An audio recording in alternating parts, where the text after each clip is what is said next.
I don't ever slow up, no I don't take shit. I got no love for the fakeness. If you wanna play tough and wanna hate this, I'll always show up.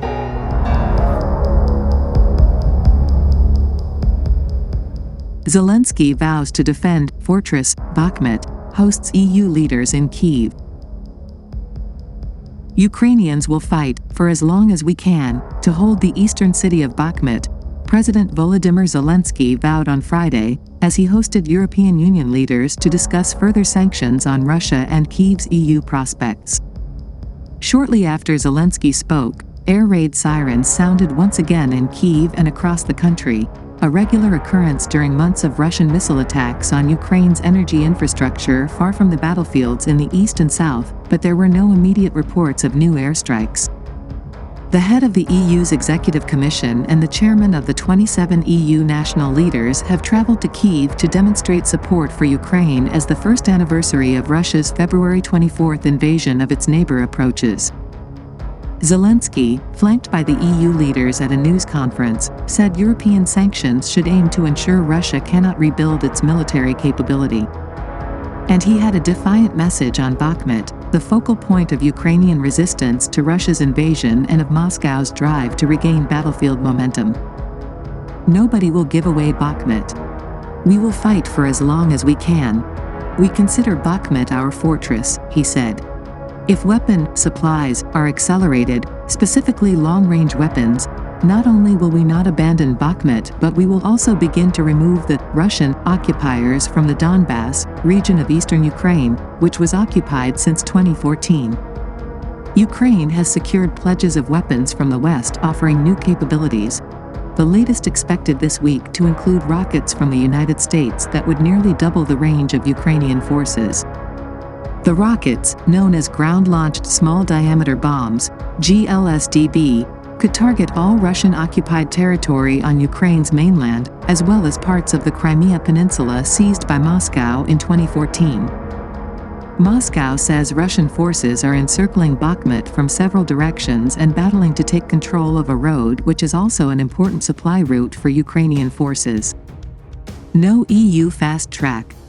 Zelensky has called for more punitive EU sanctions against Russia, though new measures the bloc is preparing for the anniversary of the invasion are set to fall short of his government's demands. Ukraine applied to join the EU days after Russia invaded last year. The EU has embraced the application, although it has rebuffed Ukraine's calls for a fast track to membership while the country is at war.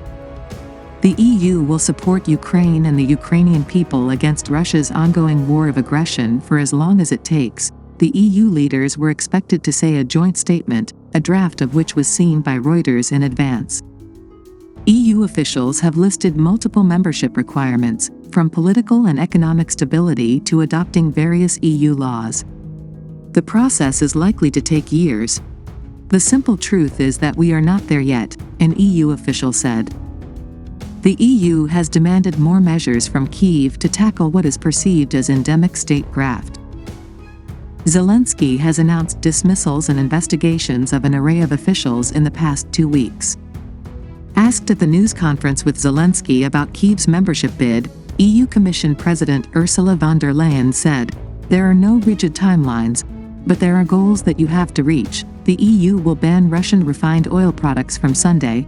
And EU envoys in Brussels on Friday aimed to agree to cap global prices of Russian fuels, to limit Moscow's ability to fund the war. A similar price cap on crude oil took effect in December. The Kremlin said the ban would unbalance global energy markets, but Moscow was acting to mitigate its impact.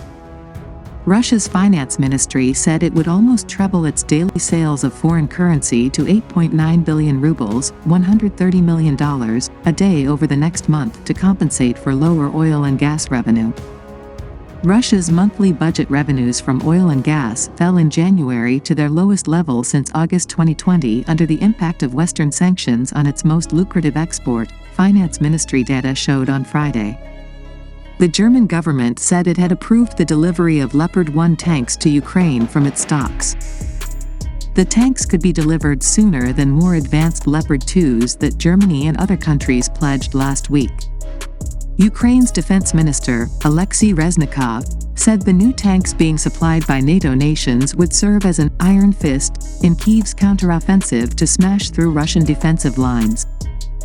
Russia has been intensifying pressure on Ukrainian forces in eastern Ukraine, where Kyiv says Moscow is sending thousands of soldiers and mercenaries to their deaths for small gains. They bring in men from their draft and try systematically to find places to break through our defenses. Serhiy Cherevati, a spokesman for the Ukrainian Armed Forces Eastern Front, told Ukrainian radio NV. Moscow says a major objective in Ukraine is securing the rest of Donetsk province, one of 4 it claimed to have unilaterally annexed last year. Its forces have claimed incremental gains over the past week around Bakhmut. A Belarusian volunteer fighting for Ukraine inside the city said there was no sign yet that Ukrainian forces were planning to pull out. For the moment it's the opposite, the positions are being reinforced where the Russians are trying to cut us off. We're holding for now.